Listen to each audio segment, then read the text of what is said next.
Before we start the show, my friend, give the viewers and listeners a tease of the panel you've put together. Oh, we've got the amazing Taylor Everett and Jeremy Rowe from Goosehead Insurance. Just going to talk some real estate, some insurance, and some mortgage stuff as always. Answer some questions, kind of take the temperature of what's going on with viewers, and see how we can, what we can find that everybody's interested in. The Jeremy Rowe Agency. Yes. I love it. I'm so excited to spotlight it. Taylor Everett is in the house, his third time on the network. We have monikered him the best dressed realtor in Carr. Matt Neese sent me a direct message and said, "What the hell, dude?" After I said that. Matt Neese, happy birthday. I believe it's his birthday today. 30, 29, I don't want to date my friend Matt Neese, but happy birthday to you. Judah Wickower, we have questions already on the feed, and agents from Logan Foster, colleagues at Nest watching the program right now, and some homeowners with questions. We can rock and roll when you're ready.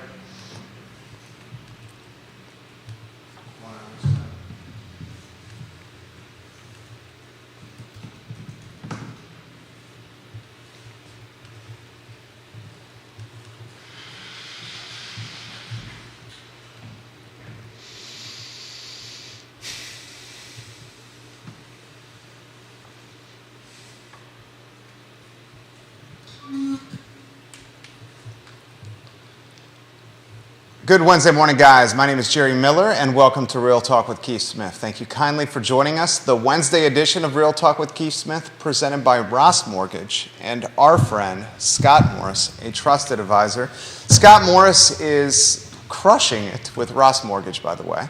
And he's also crushing it as a dad and a husband. And yes, I will follow him around and say this on a daily basis because I love the guy. He's assembled today a panel of pretty talented proportions. Taylor Everett's in the house, his third time. He's from Nest Realty. And for the first time, Jeremy Rowe, namesake founder of the Jeremy Rowe Agency.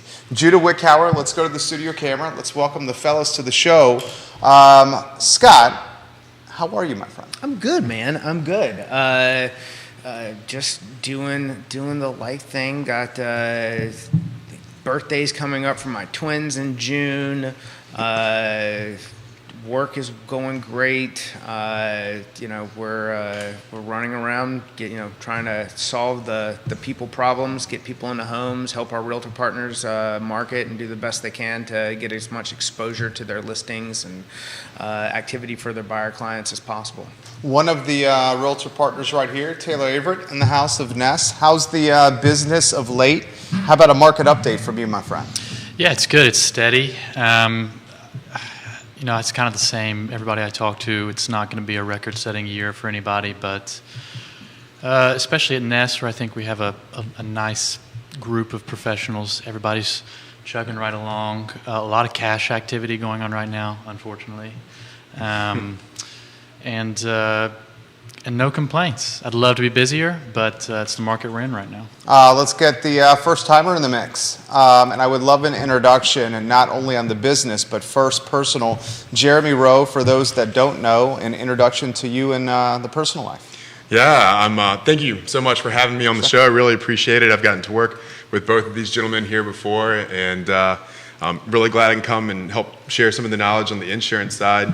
I grew up just over the mountain in Augusta County and went to school at UVA, so I wanted to give a special shout out to all the UVA graduates this past weekend. It was a busy weekend in town. I'm very excited for them. And I'm the only non-UVA graduate at the fellow table. Wahoo at the table. Taylor as well. I second and concur what he said. Yeah. So I don't want to discount.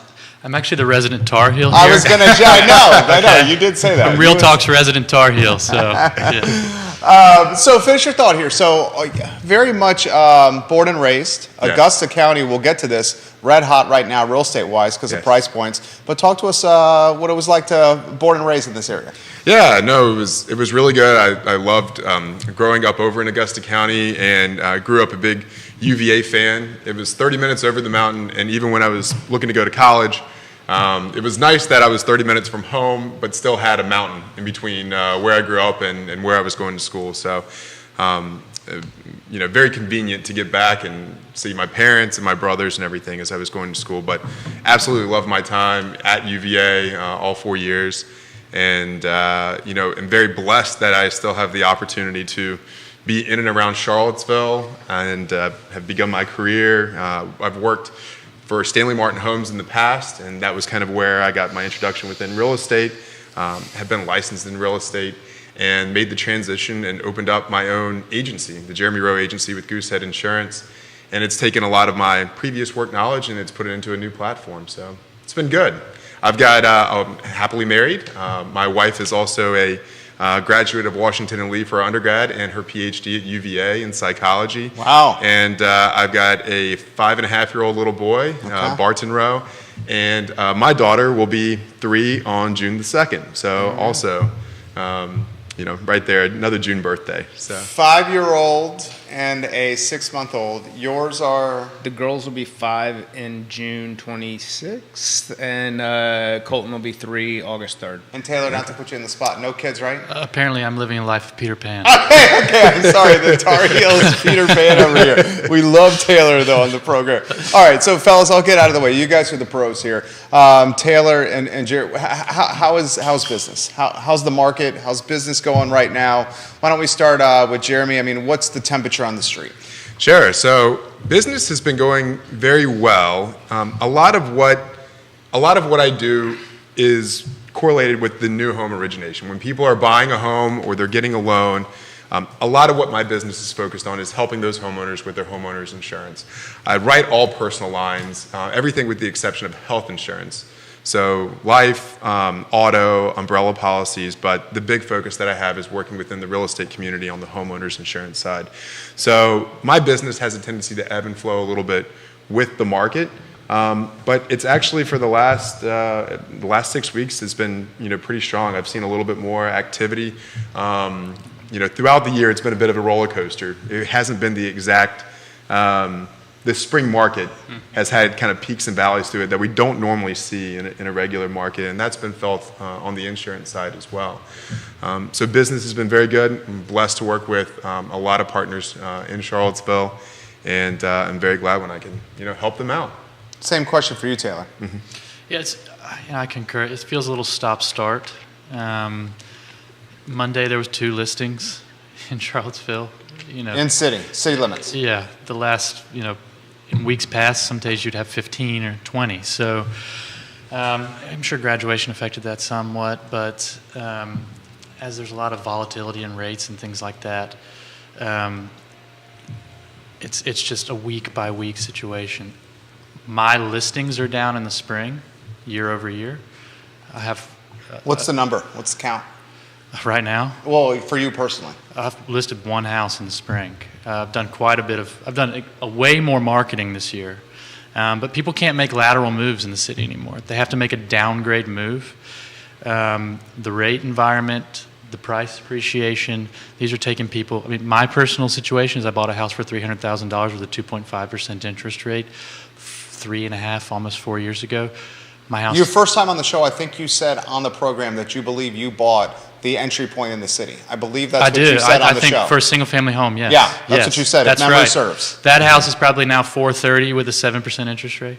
But you got stacks of paper, but you're saying, what are you going to do with that stack? If I wanted to move, where do I go? I'm moving into a 1-bedroom condo for the same monthly payment. Mm-hmm. You know what I mean? So, if there is no vanity moving anymore. I just want a bigger house, or I want to move out to Crozet for kicks and giggles. I have to move now. I might be getting divorced. I might be having children, and I don't fit in this house anymore. There's no, and then it's a downgrade, or you're moving farther out of town. So, second part of the year, I've got quite a few listings lined up for second part of the year. I think that second part of the year is going to be better than first part of the year, the same way it was in the COVID situation, where there was kind of a deferred market. But, these things are week by week and touch and go. So we'll see. Scott Morris. I agree with that. And I think there's a ton of people, professional forecasters, who've actually branded fourth quarter as going to be the biggest quarter of the year. And then I think that there's some, additional factors that come into play. I think that all what we're continuing to go through and see, like right now, we were just at almost 6% with an average conventional 30-year fixed, and now we're almost, I think today we broke through an average of 7. I think part of that is due to what we're seeing with the Fed and this debt ceiling argument, and people, not just people, I mean other countries, large institutions not being comfortable owning U.S. bonds until they say okay, everybody, we're going to pay our bills, and then they'll be comfortable buying back into the debt. And then at that point, the moment that happens, you'll see 5 to 8 basis point move in the 30-year, and probably a 0.5% move will dip back down to 6.5 or better on the 30-year fixed. But I think that's just the beginning of the story. We've talked about it a little bit off camera, and I kind of dip a toe into it here and there every week when we're here. I think that there is a bigger event coming, that it'll be, and it may not be one singular thing, it may be a lot of things that end up happening that everybody likes to think that things move in this linear fashion, but they don't, especially in the bond market and especially in rates. Look how quickly everything moved down when the government put their foot on the pedal during COVID. We moved within 4 months from almost 5% rates to 3.5%. So it's a 1.5% move. In the course of the last 30 days, we've had a full 1% swing. Things will move faster, and they will be more dramatic, and they'll be driven by the default of zombie companies. As soon as we begin to increase a jobless rate, we're going to see individual defaults or properties pushed to market, or people who get in trouble and then face a foreclosure process, even though they have a bit of equity in the home. There's trouble coming, and there's just no one knows what that is, and that's one of the things that is probably the biggest concern, but will also be the biggest boon to us moving back into a more advantageous rate market for purchasing homes. I want to get Taylor's take on what he said. He's alluding indirectly to Black Swan, as Judah joked. I don't know if we joke about this. Gray Swan, because we kind of see it coming. Yeah. Your thoughts on it, on that? Well, if you listen to Peter Schiff, the world's been ending for about 10 years now. I think he's right. I mean, he's the finance guy, and he's looking at the markets more than me. There's a lot of people who are holding out of fear right now. Holding their homes? Holding their homes out of fear. They don't want to buy something at an exorbitant price with an exorbitant rate and then get upside down in it. We're in a bit of an insulated market here. I know that I have clients from other states that are seeing a little bit of relaxation on the prices. Clients in California who are, we're buying something for their son here and worried that the values were going to go down because that's what they're seeing in California. Now that's a whole different discussion of what's going on. Well, you can literally, for the first time in history, you can draw a line down the center of the country. It's actually more kind of like a slant from Detroit to Houston, and everything on the left coast is, you're seeing a depreciation value, and everything on the right side is continuing to appreciate. And a lot of it has to do with some of the speculation purchases that happened in the Southwest. Some of it has to do with there's been some migration out of the states. There was the other thing is, when you get into California, when you get into $1 million average price point, or Hawaii is a great example. I've got clients who are moving here from Hawaii now. I have friends who live in Hawaii full time, and they have, during the whole COVID thing, there was not a single house for sale. Like, you couldn't get one. And the prices spiked, it got even crazier. Now it is a sea. Pull up Zillow, look at Hawaii, it is a sea of $1 million listings. Like, come buy my $1 million house. And there's not that many people coming. And then on top of that, there's not that many people that are coming that are going to jump in at a 6.5% jumbo loan and go, yeah, I'm good with that. It's just not, the market's not there. So they're seeing a decline that we're not seeing, based on both we're at a better price point. We're in a better market as far as people want to be here. Not that people don't want to be in Hawaii, but people can't afford to be there in the same capacity that they can afford to be here. So it faces a human versus rooftop problem that we don't have. John Blair watching on LinkedIn in Stanton, Kevin Yancey watching in Waynesboro, Grayson and North Downtown, folks watching in Raleigh, North Carolina, Naples, Florida, and outside Philadelphia as we speak. Anywhere you want to go on this topic, Jeremy. I will adapt to you here. Yeah. So, as you were talking about, both, the housing market and the interest rates, and this gray swan, not necessarily a black swan, but if anyone's gone through the car buying process It's called right the Canadian goose. the Canadian goose. We always get back to birds here, Scott. If anyone's gone through the car buying process recently, you're seeing the interest rates on cars and the appreciation of vehicles. It's another factor that's playing into all this as well. I mean, car payments right now, it's not uncommon to have $450, $500 car payments with buying new vehicles and the lack of inventory even on the car side. And all of these things are going to add up. I mean, it's the housing and the interest rates, it's the car market, and in the insurance world too. One of the big things that I wanted to share today is 2022 was a very interesting year across the industry for all carriers as far as underwriting losses. I wanted to share an email that we got. Personal auto, this is just car insurance, so we're not talking about home, but personal auto physical damage had its worst result in over 25 years in 2022, with a direct loss ratio of more than 20 percentage points above the average of the 25 preceding years, and 12% above the second highest, which was 2021.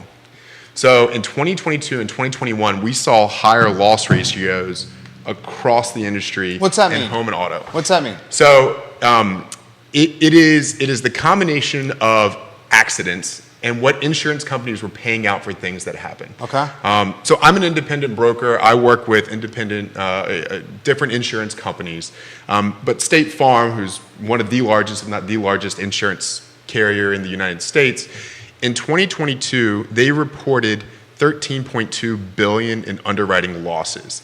Half of those were catastrophic losses, meaning it either maxed out the coverage for the property or it affected multiple homes. So we're seeing natural disasters that are taking place. We are, whether it's Californian fires or the hurricanes, or we're also seeing the cost of building materials increase as well across, the industry. So, those are other indications that, those are, homeowners insurance, auto insurance is getting more expensive. If you haven't gotten your renewals this year, those are going up as well. So you've got car loans going up, you've got mortgage rates going up. Credit card debt at an all-time high in American history. You got cars more expensive than ever. Mm-hmm. You got houses more expensive than ever. Throw student you loan got debt in groceries there. more expensive than ever. You got the loans that people took during COVID coming due now, and Right. debt service payments coming due on those loans. You got labor you can't find to work the small businesses. And because you can't find the little labor that's left is demanding high wage because they have a little bit of leverage. Right. It's what you were saying. I mean, Death by it's 1,000 cuts. there it is. I mean, so how do you stop it? And we're not trying to be doom and gloom because we're all entrepreneurs. So as entrepreneurs by nature, we have to be optimistic because 80% of small businesses fail in their first 3 years. Why are we so doomy and gloomy this morning then? Who wants to take that? Doomy and gloomy is, I think it's just if you've got to get a good read on the environment to make a good decision going forward, which is also, I think, from a bigger picture, I think that there's a lot of investment in AI right now that people, it's that go back to this fear of, 5 years ago, everyone was worried that fintech's going to take out so many jobs. Well, it turns out humans are dumb and annoying. And as long as they continue to be that way, they have to have other humans to come in and fix their problems because they don't want to deal with AI. It's great from a base level communication standpoint, and there's certain things that it's going to fit a facet for, but I think it's oversold in the long run. AI has been around in different capacities for 10 years in a very strong way. But I think that when I see people looking for the next gold mine stock, I think it's Microsoft and Apple. They already own it. And if they don't own it, they're going to own it. Mm-hmm. And don't trade Apple. Don't trade Microsoft. Buy it and hold it. Yeah.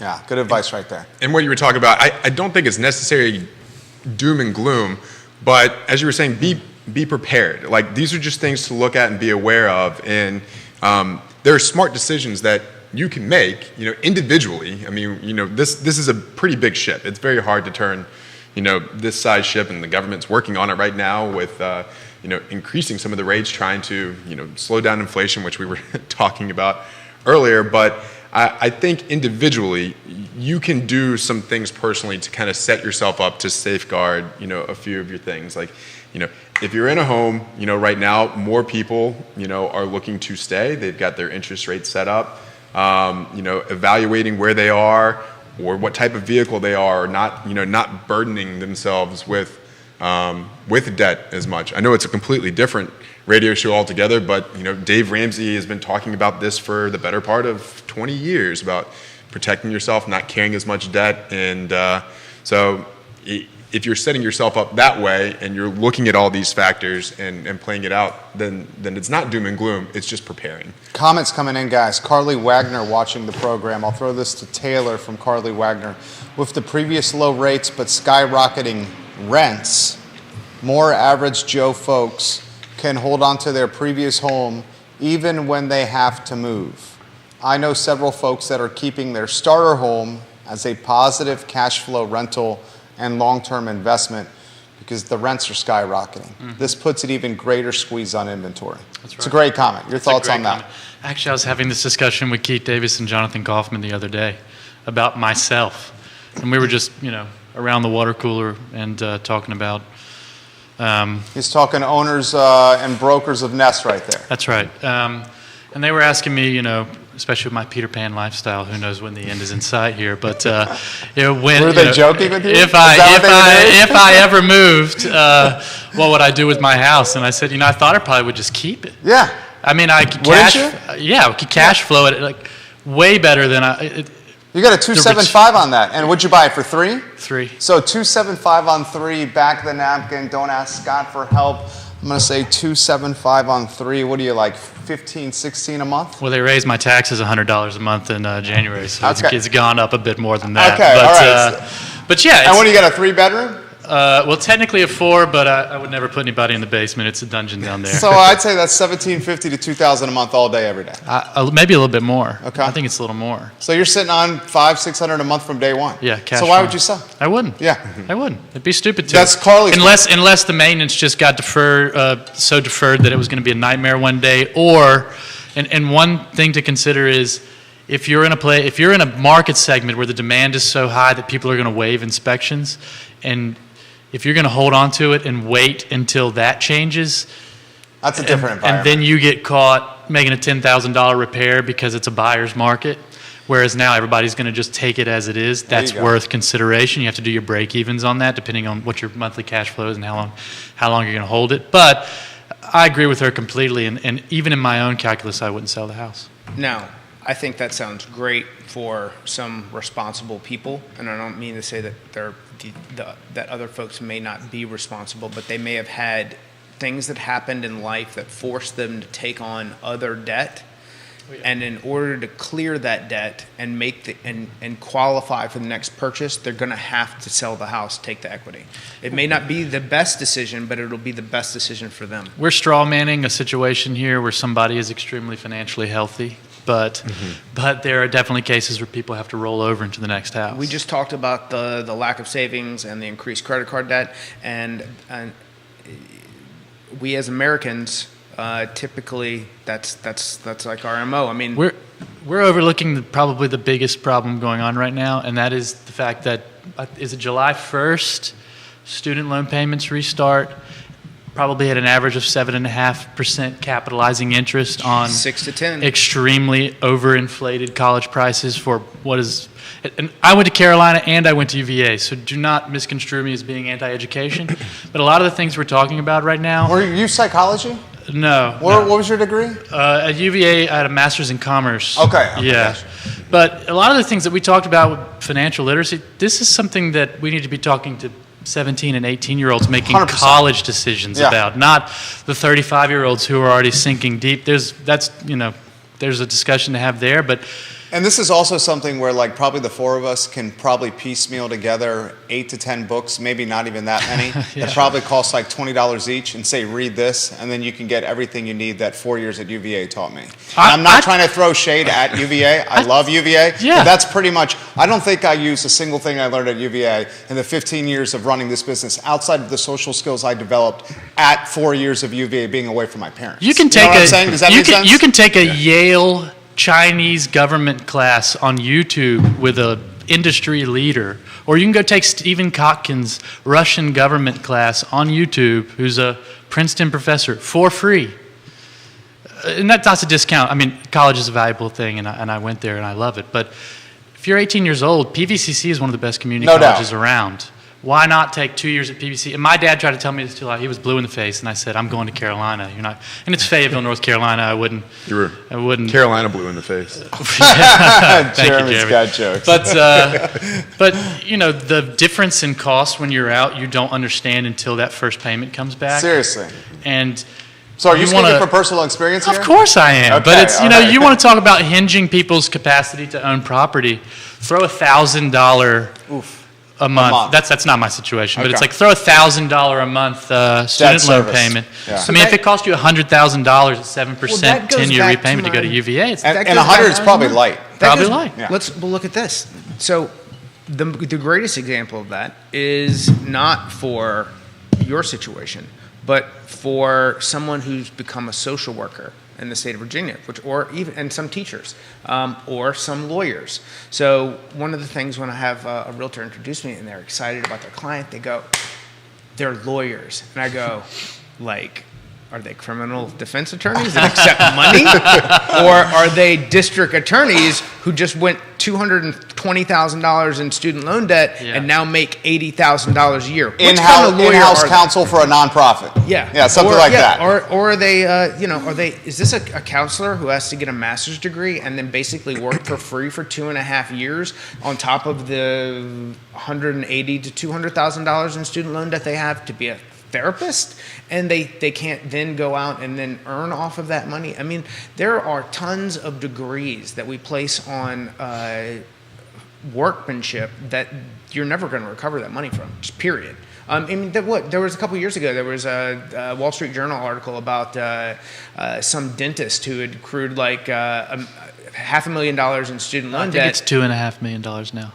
Okay. In Colorado. And the whole thing was they're like, he's just like, I'm not going to pay it back. Like, these are a dentist, typically they're earners. Yeah, These they are, make some money, yeah. 200K-ish per Yeah. year people who just said, look, we're just never going to pay this money back. I think they're paying an income-driven repayment, monthly minimum, which means his interest is capitalizing every year, and he begins to accrue interest on the interest, which And is he's what just gonna these say, "I'm student gonna loans die. are." I'm gonna die and not pay He it. said, "I'll die, and my kids will get nothing, but I can't actually pay this back now." That's crazy. That's is crazy. insane. Carly Wagner commenting, Jeremy, you jump in anytime you want. She says if needed, you could also take a HELOC out on that first home for a larger down payment on the next home. I'm curious if Scott's seeing that.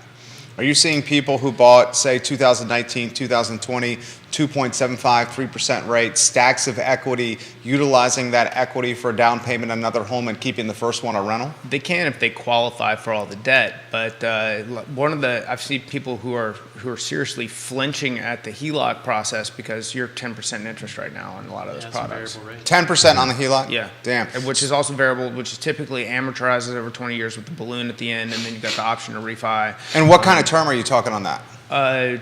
20 years, typically. 20-year schedule, 20-year term too? Yeah. And it changes, adjusts? Sometimes it's 10. It depends. There's a lot. There's so many different Interest options only that. for the first 10 years. Yeah. Some of them are interest.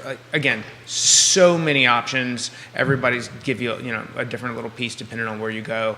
I really like Tower Federal Credit Union has some good products. UVA Credit Union's got some as well, but typically credit unions are going to carry your best HELOC options.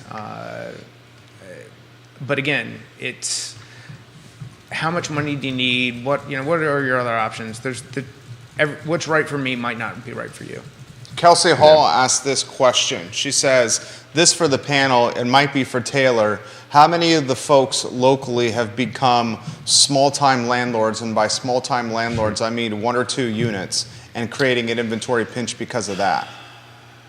I mean, that's hard to say. It's really hard to say. I think that some people in my neighborhood have, but Yeah. that's just anecdotal. Is that Greenbrier? I guess they're trying to annex me, but I don't live in Greenbrier. Okay. I live on just a small cul-de-sac to the side. Okay. But yeah. And I guess I can jump in with that. Sure. So when I think about the amount of policies that are homeowners versus a dwelling policy where someone's getting a secondary rental, secondary homes are probably making up 5% you probably or see less. it more than most of us because they're retaining it and then moving on. Exactly. Yeah. And I don't see it as much as people locally that own a home and then they're buying a secondary home here in the area. I get a lot more people that are out of state, whether they have the number of people that buy homes for their kids that are in graduate school at UVA, whether it's residency or law school or something like that. They're buying a home and that's, it's their secondary home. And then, their son or daughter lives there and then they pick up a roommate. So it's offsetting some of that, but a lot from California, New York, the upper, northeast of the United States, buying these secondary homes, and they'll keep it, and then they'll either keep the equity, and then they'll sell it later, or they'll just have another place that they can stay in. A lot of those people are cash buyers too, which is inflating. And if they've sold a property out of market in an inflated area, coming here with cash gives them that ability. Tiffany Jackson just put that in the feed. How many out-of-towners are coming in here? All you guys. How many are you seeing? This year, I've had a lot of buyer activity. My listings have been limited, but I've been very busy with buyers, and a lot of them are out-of-towners with cash. Well, we're blessed. The city of Charlottesville it's a beautiful area. The job market is strong around here. The university is always growing. The hospitals are growing. It's almost like we've rung this bell before, but keep going. Well, and then if you look at this is from 2021 probably, but the top 4 cities for retirees in the state of Virginia are Williamsburg, Charlottesville, Waynesboro, and Roanoke. Those are 4 of the top areas for people to retire to. Waynesboro over Stanton? Waynesboro over Stanton, yeah. That surprises me. Waynesboro.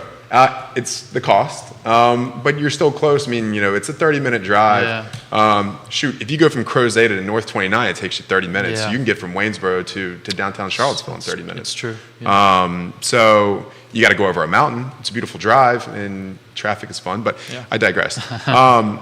But so we're seeing a lot of people from outside areas, Pennsylvania, New York, Boston, even some people from Florida that are settling here. I mean, we all know this. I mean, you're 2 hours from Washington, D.C., Northern Virginia, 4 hours to the beach, and you're in the Blue Ridge Mountains. So it's a beautiful area. So a lot of people that are retiring, Scott probably doesn't see them because a lot of them are cash buyers. And, they're getting equity out of their homes, and they don't have to fight through 6.5%, 7% interest rates when they're buying the home. The price of the homes is still up. But they're normally trading out from a higher area. Yeah. And that helps contribute to the rising cost of the homes. How about this question from Lynchburg? This question is from Spencer Sherling, who says, how long will these market conditions persist? A long time. So you see tight inventory, high rates, deep buyers. No. So I think that we're going to see a shift in rates. I still believe that we'll be in the low 5s by the end of the year. Maybe even we dip down once or twice, we can stick a 4 on it. But tight inventory will persist.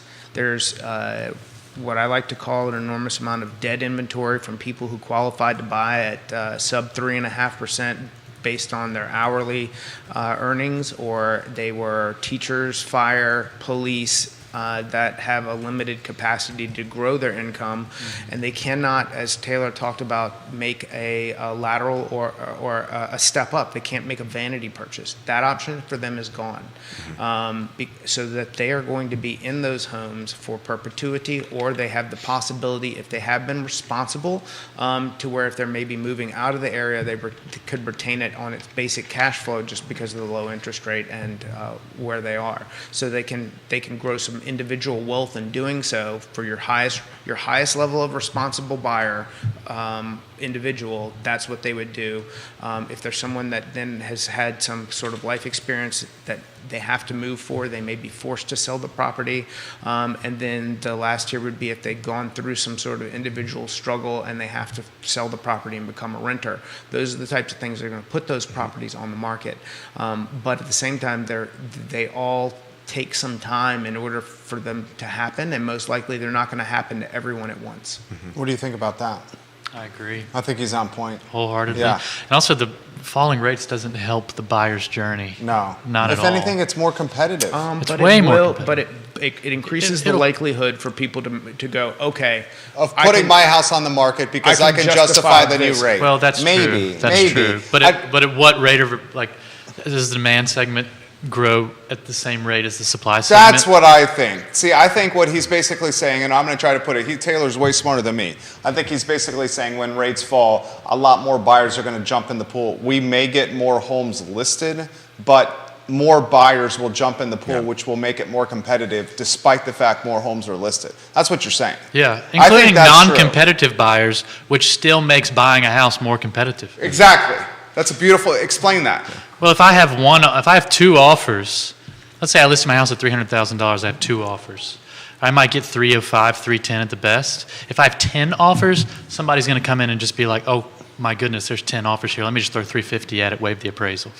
And suddenly the person who has a budget of 305 or 310, they still can't compete just out of the fear purchase of somebody from out of town who sold their house in Florida for a 200% appreciation from when they bought it 10 years ago and just threw the cash at 350 up here at it. There it is. That's a great example. Jeremy, anywhere you want to go on this? Yeah, one of the things that we really need is more construction, which is, a double-edged sword because, some people don't necessarily like development, not in my backyard, but at the same time, like that's something that we need. And, we've seen over the course of the last 5-10 years, you were going from half-acre home sites with, 3,500 square foot homes with full basements, and things have gotten, they've utilized land more efficiently. We're seeing more of the condo complexes, more attached home products that are coming in simply to get inventory up.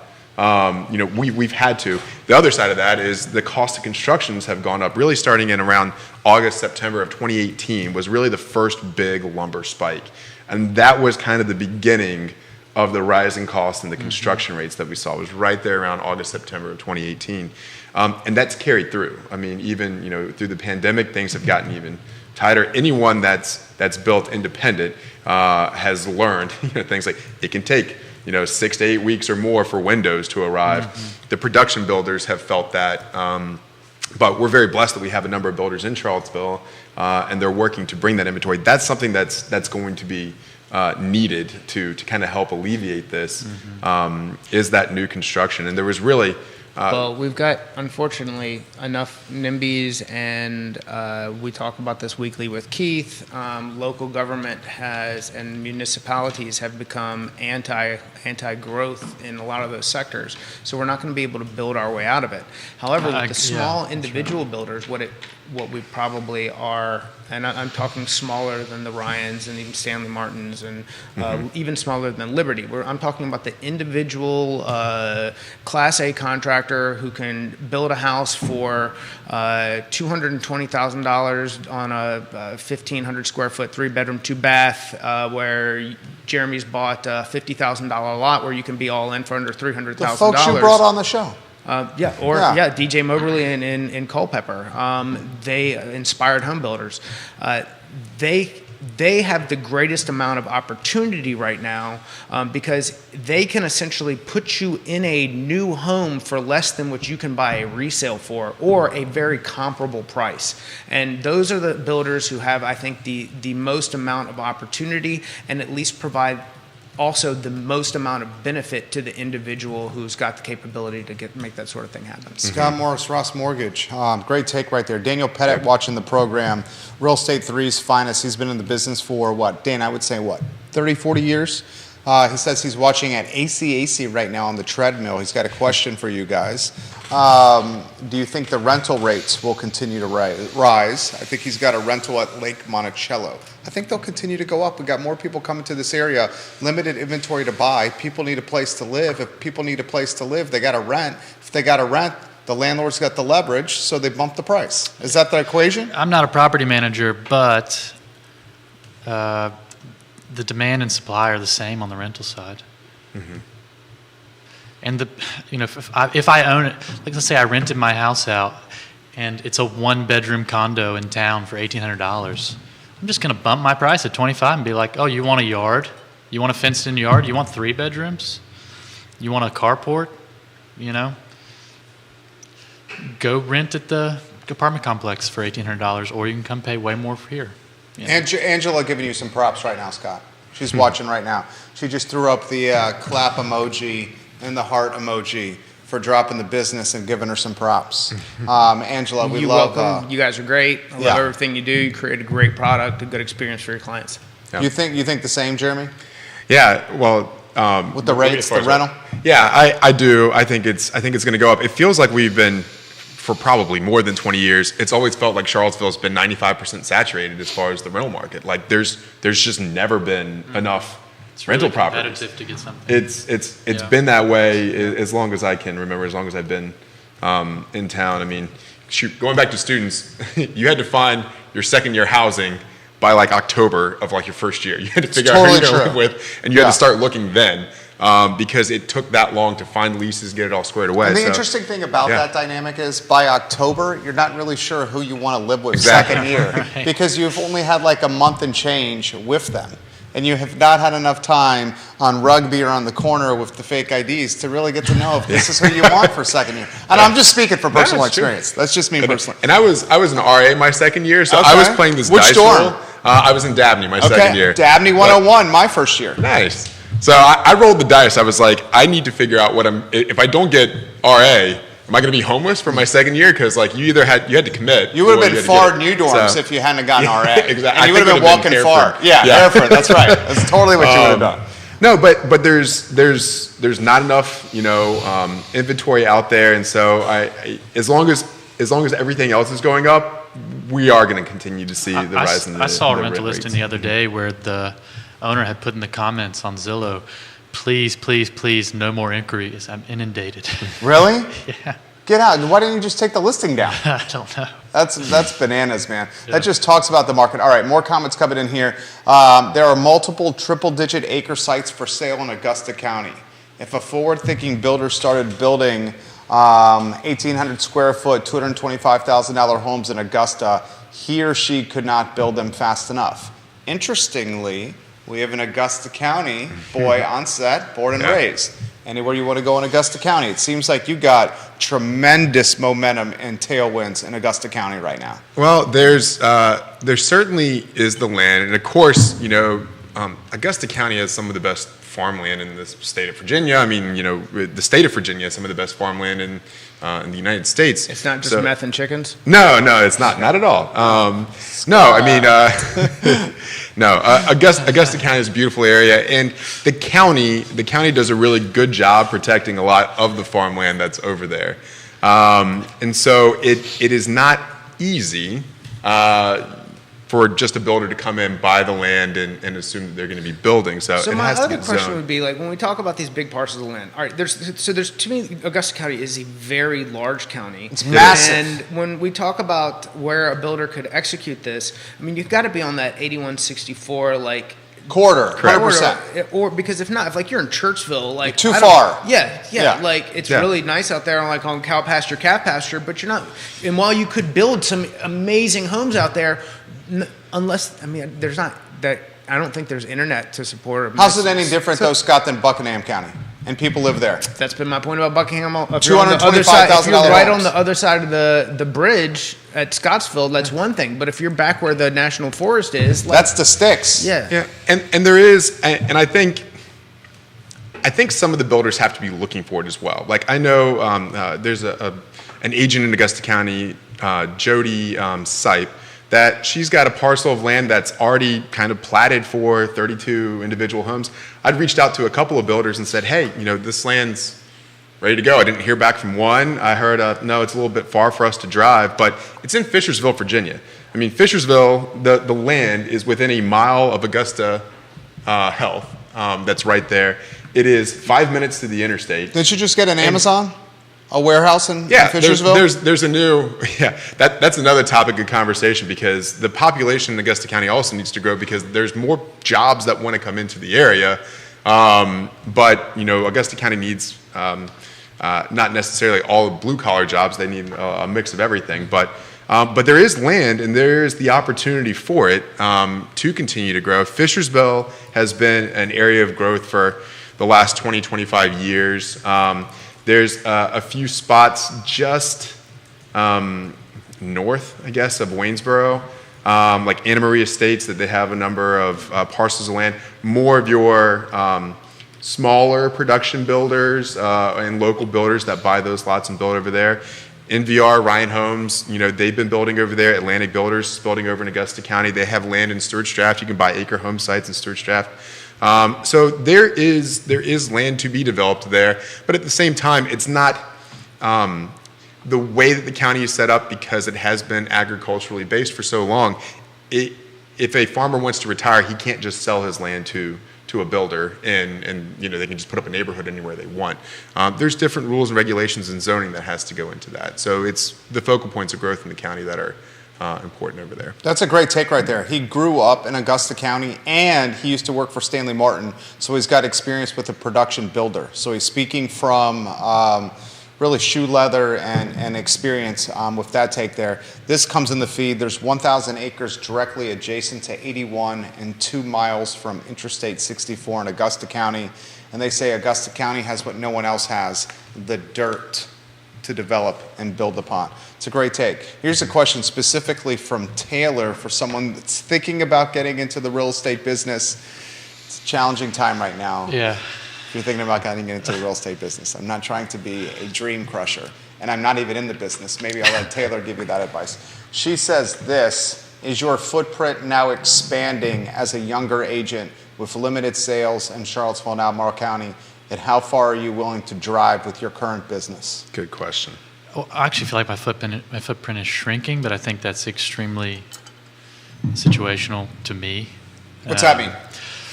Well, when I first started, I was driving all over the place, and I still will. To be frank, like I have a deal in Richmond right now with a past client who went over there and wanted me to work with him. And I've known Taylor to go to West Augusta. So Augusta County is so big that there's two parts of it. There's Augusta County, and then there's West Augusta. So that's, what is that, 90 minutes one way? That's like It's Monterey. like 60. It was 60 it minutes was one an way? hour, yeah. Okay. I generally will drive an hour, but I don't have the kids and the wife, and Right. am pretty money motivated, so it doesn't matter to me. I like to work. But after I moved to Nest, just the market share here, purchase price went up. I started to focus a bit more on the area, and it just kind of happens naturally, being with the branding behind you. And as you get a little older, and I've been in the business about 6 years now, so as you're in there longer and you're more integrated in the community, your business does start to centralize and focus a bit. So you're now in that move-up buyer. Yeah. You're in the move-up buyer customer. I have a lot of double-sided deals right now from, I have one, these folks are in a really good financial situation, but they're buying another house in cash and selling the first one. It's a lot of second home stuff now. I will say, and I'll let Scott speak to this too, it's a grinded out time if you were really going to get in. I've heard of a lot of cutbacks in the mortgage. Even locally, there's been some layoffs, some thinning of the herd. I've heard of the same. I mean, I mentioned this on our show, the I Love CVille show. This is not me speaking out of turn. This Yeah. was online. Nest closed its downtown office. Well, they're moving. Okay. They built another office. Okay. Yeah. So you want to offer a little insight into that, or you want to save that for the principals? I don't want to put you in a hot spot here. That could be a Keith Jonathan question. I think this is, it might be a Keith Jonathan question, but I don't think it's, speaking out of turn to say that, I think they just preferred to build an office, and it's just completely random that it's occurring right now. I think they had a bit of construction delays with regard to it would have already happened. Construction delays? Yeah, right. For those that are streaming in their car, there was some sarcasm there from Scotty Moe. But in short, I don't want to discourage anybody from doing it. I love being a real estate agent. It's a job that really fits my personality you're great and at it. things like that. But if I didn't have a couple hundred past clients right now, it would be a real slog to dig some business up, to create some relationships. And I do not advocate doing it on the side. Yeah. It's At not a side all. hustle. It's a not lifestyle. a side hustle. It is a full-time job. Yeah. If you do not want to, if you do not want to work at 7 p.m. or on Saturday and Sunday afternoon, or be available within an hour of somebody calling you to see something that there's going to be 10 offers on in 2 hours, you don't need to do it. Frankly, if you completely invest yourself in it, you can make a really good living, and it's a great job. But you have to fully commit. If you do decide, hey, I'm doing this, I want to get into it right now during this rougher environment, find an experienced agent who wants to hand off leads and pay you a fee to work on them, and just do their dirty work for them. Meet people in town, maybe have them set up a structure to give you some sort of salary, or having them buying leads from you. When you get really established, you're going to hate how much money they're taking from you, but it's a great way to safely get integrated and meet people and build a client base and build a book of business, and then pivot from there when the market gets better. But stepping out as a 1099 today would be a really tough situation. That's great advice. Hardest question I'm going to ask you today. Yeah. This is it right here. It's a follow-up to that one. Okay. How many of the 1,200 or so dues-paying agents in car are not going to renew their license? I don't I don't know. mean to put you on the spot. I don't know. I'll give you Because I would imagine that percentage is double digits. When you're talking about Oh, yeah. Oh, when you're for talking sure. year-over-year sales drop in sure. volume of 25 to 30%. For sure. Well, it's already normally distributed. It's like everything, right? You can have 1 million restaurants, or just take the NBA, for example. There's 20 all-stars in a league of 400 people. The real estate's the same way. There's 1,200 members of CAR. 90% of the business is done by 10% of the agent. Yeah, Tommy 100%. Brandon told me that. Right. So there's going to be a lot of people probably not renewing their licenses. There's probably a bunch of people who got the licenses to sell their own house and save on the fees. But there will be a thinning of the herd. I can't tell you what percentage it'll be, but the 10% doing 90% of the business are not feeling, they may not be as profitable as they were in years past when there's just crazy amounts of transactions going on, but they're not feeling a pressure in the same way. I've got the an other agent that I 90% grew are up with, feeling and she pressure. doesn't care if she does as much business anymore. She's like, I just don't want to be as busy.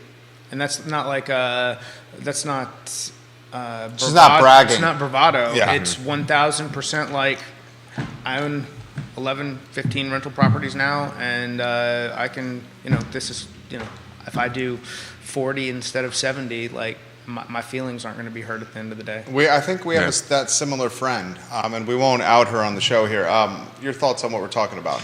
Yeah, no, just in general with getting, into the real estate market right now, I've known some new agents that have come on board, but I had someone maybe 6 months ago that had just posted on, online, thinking about getting my real estate license, and I quickly, jumped in and called them in and said, you just got to look at both sides of it. For some, it's a lifestyle and it's a lot of work. I think a lot of people have this mentality that it's a lot of fun to drive around and show homes, but what they don't see is the hours that you put in on Saturday at 7 o'clock or Sunday at 9 o'clock. Right now, you might be looking at 30 homes before you get an offer accepted So with some of your crazy. buyers. And how big do you want your So- footprint to be? Yeah. Because Right. that's another thing. If you're just getting in, you've got to be willing to be everywhere. And if you want to grow, you've got to be willing to be everywhere. Because if you're just like, I'm just going to work. It's the what you've Charlottesville done, market. dude, with your business. I mean, and he's humble, but I'm going to toot his own horn. He's crushing it. And what he's done is he's grinded. He's put his brand everywhere. You got a hell of a team. I mean, I've seen you assemble the team slowly, over what? Years? Yeah. Right? Over years. I mean, you're crushing. He's 2 in production in all of Ross, in the entire company. This guy right here. awesome. That's awesome. Yeah. But he answers the phone, and Keith talks about it all the time. Might be Sunday, it might be a holiday, but Scott's going to pick up. And that's what you got to do. And that's why he does business. I've got an agent that I generally like to say that I work with people that I like. And me and this dude do not get along at all. But at the same time, he's out of market, so I can say this. I know he's not listening. But he crushes it, right? He crushes it. Yeah. But at the same time, he knows that if he calls, he's going to get an answer. Yeah. Every time, no matter what, whether it's when he wants to hear, whatever the situation it is. And there's a great working relationship. The value of that so many cannot be people don't understated. do that, though. No. And that's I why know. they say 70% of it, or whatever the number is just showing up to the work. Yeah. Just showing up on time. Right. It's crazy. Comments coming in. We'll try to get to as many of these as possible, guys. This one for Scott. A little bit of a zig from one of the Kevins here. Do you still think we're going to be in the 4s by the end of the year? I said on today's show, my reasons You said for it. end of the year 4s. I picked up My contextually. reasons for it, we talked about pre-show and a little bit early on, are not good reasons. But yeah, do I think that we're going to get there? I do. There's some bad stuff that's going to happen to get us there, but I think that we're going to get there End of the year. by the end of the year. And like I said, we may not maintain that, but I think we dip down into it no matter what. I think by the end of the year, at least at one point, you can be able to put a 4 on it. What do you think about that, Taylor? He's talking Q4, 30-year fixed in the 4s. Scott's a dreamer, and I wish I had his optimism. My life would be it'd be better if I did. I think I said 4.99, but you can put a 4 on it. The first time he said this on the show, is it Japrecia Clark? Is that who it was? He had Japrecia Clark here. She was sitting right there. He said that. She jumped up and was so excited. She's a realtor as well. Yeah. She was so happy Also to hear in that. Nest. Yeah, also in at Nest. Nest. She's Yeah. fantastic. Japrecia, I hope you come back to the show. All right, another comment coming in. This one for Jeremy. What was the Sure. most difficult aspect of launching your agency? Where do you begin, right? Yeah, no, I mean there was a lot into it. There was a lot of planning and thought that went into it. It is not an overnight step to open up your own agency. The most difficult and scary thing is, it was a new franchise. So day one when I started, I had $0, 0 policies. I didn't buy a book of business. It was me. So I had to bet 100% on myself. That's awesome. And out of all the Goosehead agencies in the state of Virginia last year, I've got one other guy that I work with, Isaiah, and I think we were finished 5th in the state. So, Nice, dude. Let's give him some It props. was really good. Yeah, thank you. Fun fact: That's legit. He has an extremely high customer service background because Jeremy and I knew each other from the car business before us ever Yeah. getting into our. Before Stanley Martin. Yeah, Yeah. before Stanley Martin, I was a long time ago the branch manager for Enterprise here in Charlottesville. Fun fact, and I am going to brag on myself, it was during a Honda recall, which was lovely. There's recalls going on all the time. But at one point, the Charlottesville branch on 29 was the largest Enterprise branch in the state of Virginia outside of an airport. So This is that Rio was- Hill?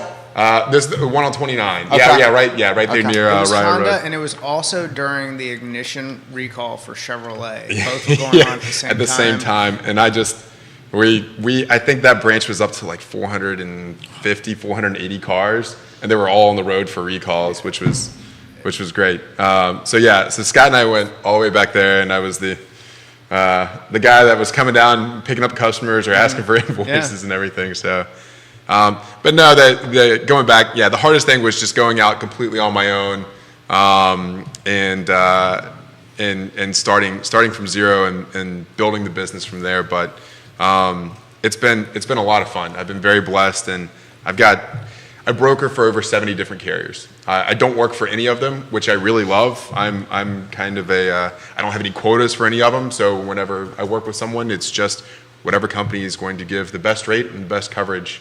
That's what we look to kind of arrange. So it's made my job easier having that as well. I love it. You did a hell of a job today. I want to get some closing thoughts from you guys. I got one more question from a viewer and listener for Scott. He's talking PMI, removing PMI. He wants your take on it. If you guys get to a point of equity where you don't need the PMI, you're going to have to notify your lender to have that payment removed. Is that the right strategy? So if it's your initial lender, like me, then I'm going to talk to you about the process and tell you what you may need to do. But the first thing you're going to need to do is contact your servicer. So most likely after you had your mortgage originated, it was transferred to a permanent servicer, whether it be a Mr. Cooper or PennyMac or any one of those the names that may be familiar to people listening. At that point, if you feel that you've got an update from your lender saying your house has this much value now, or you believe, or if they're sending you stuff in the mail saying you can take cash out, that's a great time to go, well, if you think I can take cash out, then you're telling me I should be at 80%. That's where the comment's coming in. And if you're there, you need to contact the servicer. I would also, the first thing I would do, I would contact your realtor if you've got a good relationship and say, hey, can you take a look and give me a CMA on what you think my house is worth? Because if they tell you that it's a dramatically different number than what the servicer is telling you as far as in relation to the value of getting that cash, it may not be worth it for you to go spend $500 or $600 on an appraisal, because that's the first thing that's going to need to happen. You're going to need to contact the servicer, get them to order an appraisal, and that appraisal is going to tell them whether or not the value is. Now, it should be 80%. It should automatically come off if that's the case. But if you've only been inside of that mortgage for less than 24 months, they may have individual rules that it has to be at 75%. There could be, you need to contact them, one, find out what the rules are, contact your realtor, find out what they believe the value is, and then make a knowledge-based decision based on the rules and that supposed value and what their appraisal should come in at for your next step. There you go. Turn that into a piece of content, a sizzle reel there. I would bet you there's a lot of people in this position that have purchased in the last 24 months or 18 months, and the market has appreciated so much, even with like a 5 or 10% down payment, that they've eclipsed the 20% marker, and they're still making the PMI payment, don't even realize it. Oh, I bet you there's a absolutely. boatload of people doing that. Absolutely. Don't you think? Oh, 100%. Because do you have to notify for it to come off, or do some loan providers do it on their own? So if you're at like the 5 to 7 year mark, they may drop it. But if you're less than 5 years, you 1,000% are going to need to reach out to them and say, hey, let's get an appraisal ordered. But before you do that, contact your realtor, your professionals, your original mortgage originator. Have a conversation, get an idea of if it's something that's truly going to work before you go spend the money. I like it. I like it. Scott Morris, guys, Taylor Averett. Jeremy, you crushed it today. You got to bring Jeremy Rowe back to the show. I think the plan is to bring Jeremy Rowe back to the show and Taylor. So this is I'm going to be gone next week. Very nice. Due to some family stuff that I've got going on, and I think these two are going to come running the show. I love it. Next Wednesday, guys, you're going to see Taylor and Jeremy back in the house. Are you back the following Wednesday? I'll be gone the following Wednesday, but Keith will be back then. Keith's and then I'll be back the week after that. For those that are asking, I do see the comment on the feed. Keith Smith celebrating, is it anniversary today? I think so, yeah. Anniversary with Yona. So he and Yona are out of country celebrating their anniversary. He is back 2 Wednesdays from now for Real Talk. Judah Wickhauer, the director. My name is Jerry Miller. The I Love Seville show is up in about an hour and 10 minutes here on the I Love Seville Network. Thank you kindly for joining us. Take care. Thank you. Hold on, guys. Thank you.